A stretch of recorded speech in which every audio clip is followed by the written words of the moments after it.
Hi, Richard Davis, current position, British Telecom.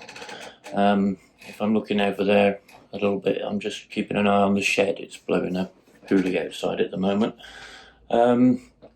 Anyway, failing services. Okay, VPN global service for IAG, British Airways in particular.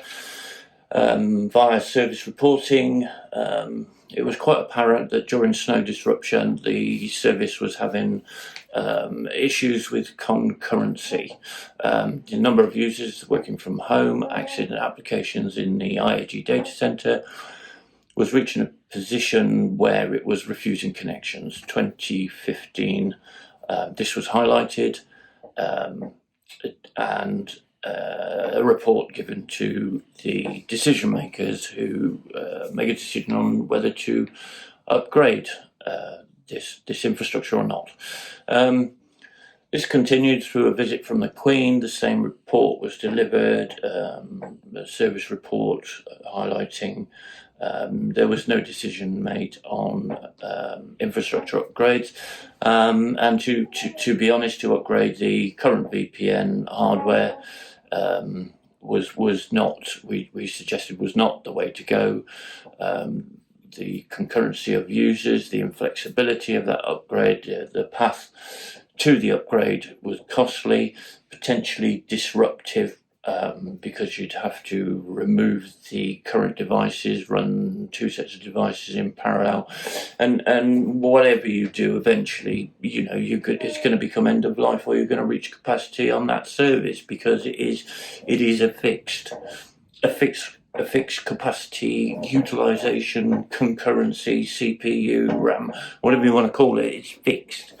It can only do that. Now, yes, you can scale these things and buy another box and fit it in and configure it and get somebody to walk over and plug the thing in and then walk away and then do some testing. Or you can go down the path that the IAG are going for all of their airlines across the group. So that's British Airways, Vueling, Iberia, Aer Lingus, Level.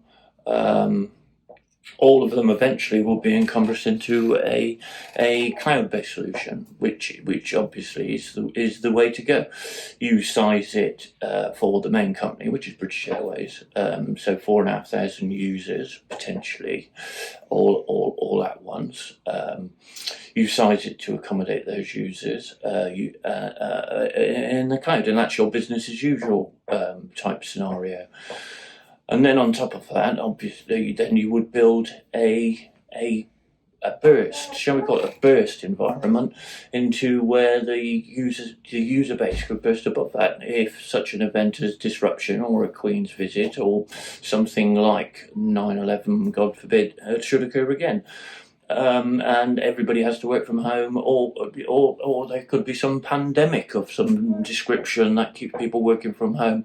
God forbid that ever happens, but you never know, do you? Anyway, so this whole solution is agile in its essence. So you build it and you add your users. You use the Pulse Secure token at the client end, and you authenticate through that. So you're using the customer's AD services. All of this stuff exists. What doesn't exist is the cloud-based, the cloud-based growth, the ease of growth, the agileness, the dynamic growth that can be included with the cloud service, because all the hardware's there. You just grow across hardware. It's already in the data center, and the service is expandable, infinitely expandable. I would say. Going on from that, I would hope that this service would also be upgradable.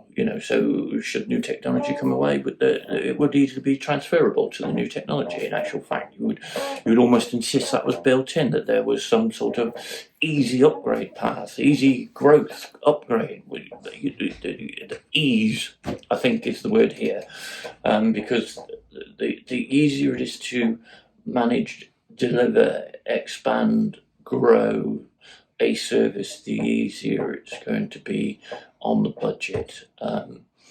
So the failing service was the VPN. I mean, the hardware was failing, not the client, the Pulse secure client, not the tokens, nothing like that.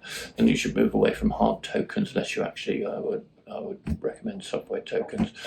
But yeah, so the hardware was failing, so we did away with it. We looked at the case of upgrading the hardware; it was never going to fly.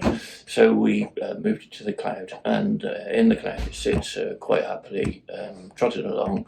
And should we ever have a pandemic of something relating or looking like flu, then it can expand easily. And I believe, joking aside, it has done that. So that's where that is. Okay, so I think we'll move on.